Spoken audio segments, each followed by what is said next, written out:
Hey heroes, welcome to the Heroes Institute. I'm Damien and I am back to create some more interesting and kind of powerful videos. So let's get straight into it. The topic of today is the attraction and rapport dance, which I find a very useful concept or idea of understanding what makes a relationship great and understanding the dynamics between rapport and attraction. Yes, so have you ever met someone that that you're attracted to, but they don't really fulfill that checklist in your mind? Because usually, people have this idea of what their ideal partner is like they a certain amount, certain height, certain skin color, certain characteristics, personalities, so forth. So you meet this person that doesn't have any of this, but you are somehow just attracted to them for some reason, and you don't know why.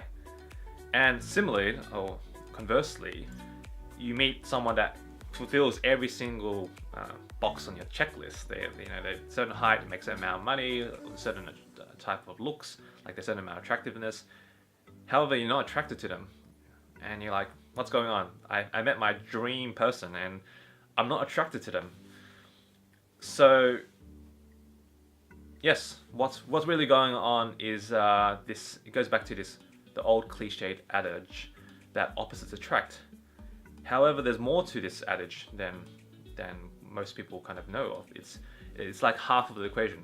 So the first part of the equation is opposites attract, and the second part, which we don't really hear, is that similarities build rapport. Okay, so what's really going on is that we tend to be attracted to people that are different from us. So whether that's different types of interests, different types of backgrounds, values, even just energy.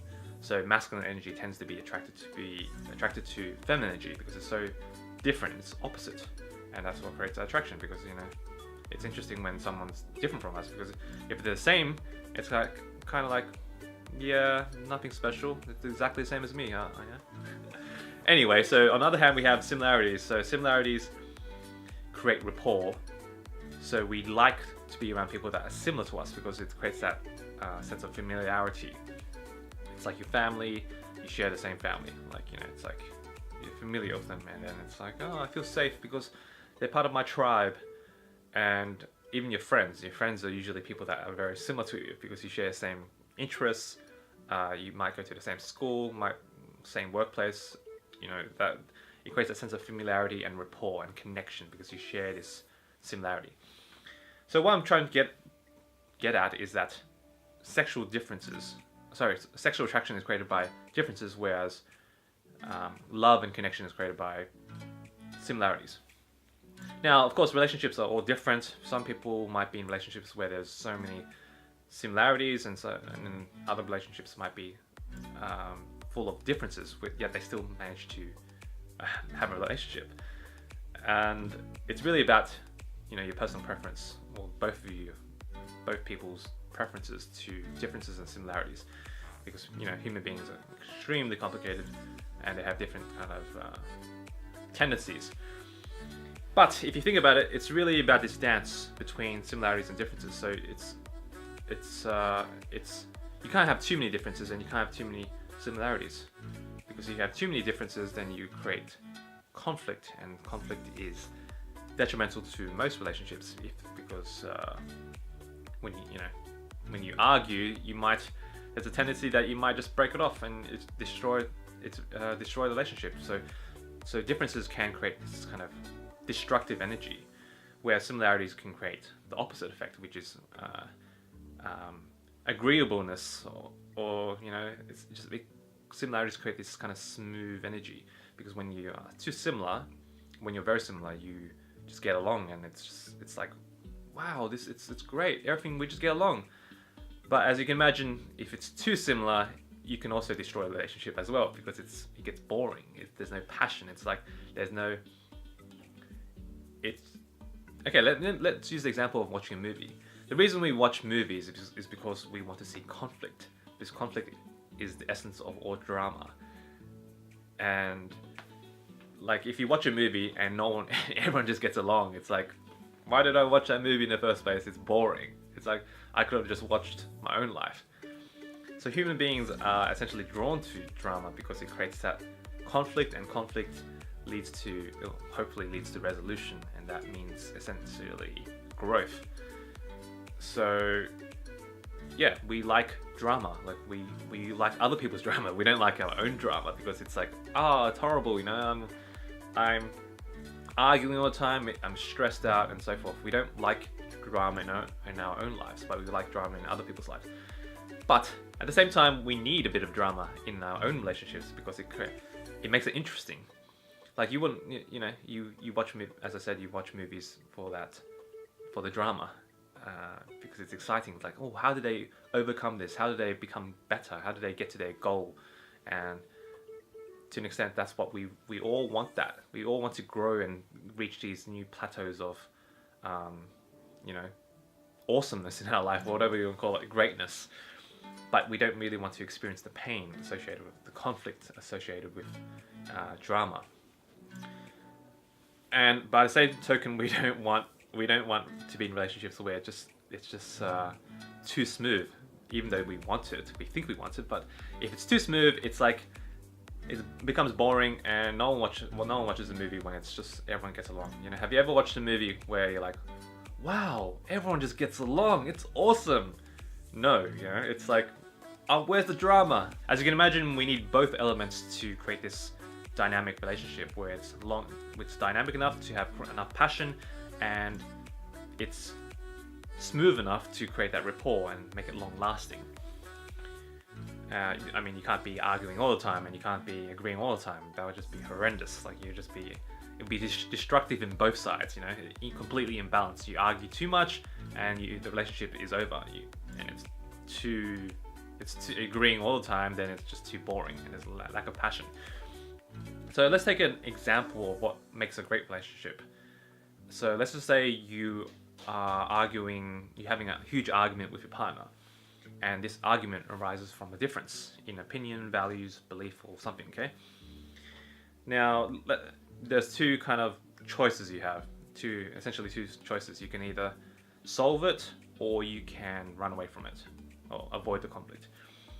So for the sake of the example, let's say you solve it. So you solve it by coming to a compromise. And what that compromise represents rapport or similarities in a sense, because you are both compromising on a certain thing, like a value or an opinion. Like, just say they are closed-minded and you are open-minded, and then when you compromise, you're like, okay, I'll be a bit more closed-minded, more conservative, and you'll be a bit more open-minded. And you're like, okay, cool. Now we reach this new plateau of growth that either, whether that's through compromising or just trying to communicate better, okay?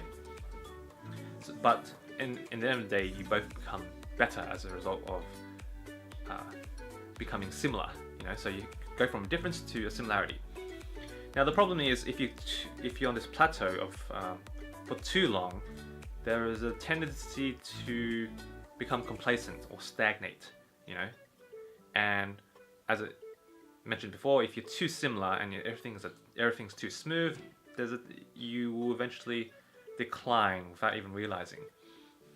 And that's what happens in a lot of relationships. You know, they go from having something so passionate, in the beginning when it's so different. And it's like, wow, this person's makes me grow and feel like a better person. And then eventually you get to this point where you're like, oh, things are just so mundane, and you stagnate, and then eventually decline, and then you want something better. You might go, something might happen, like, oh, I might seek somewhere else, like, have a divorce, an extramarital affair, because you want some passion, it's that balance. You want something different. And that's what happens in our relationships, or tends to happen in relationships. So you can see that you need the differences create that growth. It lets you go to the next level in a relationship. It's the catalyst for change. And then the similarities create that peace and harmony that allows you to keep going. So it's a constant plateau and kind of growth. Plateau, then growth, plateau and growth, and so forth. So it's that fine dance between emphasizing your differences and emphasizing similarities. So this is how you avoid the death trap of relationships where you become too complacent or you become too destructive, okay? Okay, so let me just reiterate that this is just an example and that your relationships might be completely different from this, and that's fine. What's important to note is that great relationships tend to have this trajectory of going from growth to plateau, and they keep moving upwards and forwards, and that's what allows them to grow and become better and more awesome as a couple, rather than just stagnating or just declining. That's probably the worst thing you can do in a relationship. Now, it's not about creating conflict for the sake of growth. Like if you're in a plateau phase, you don't want to just argue because things are passionless and you're in a rut.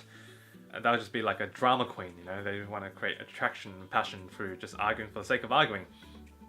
What you can do is focus on constructive conflict, where you learn to challenge each other to grow. Like you might be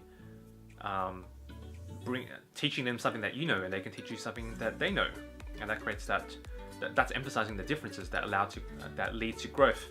And similarly, your similarities don't have to lead to boredom or stagnation.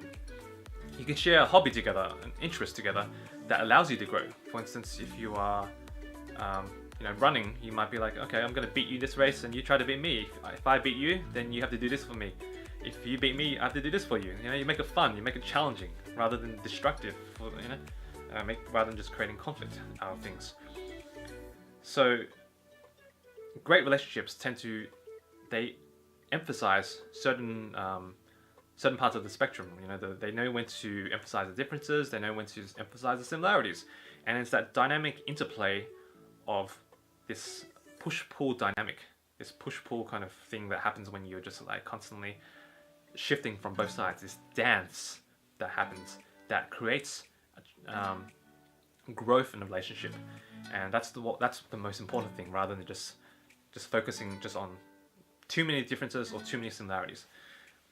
So that's what relationships are about. That's basically it, guys. I hope you got something out of this. Hope you enjoyed it, and feel free to like, share, and subscribe. I will create more videos soon, and hopefully they'll be more fluent as I get better at doing this. And also feel free to comment and give me feedback. I want to kind of know what you guys think about this, so I can create more valuable videos for you guys. Okay, that's it. Thank you guys, and peace.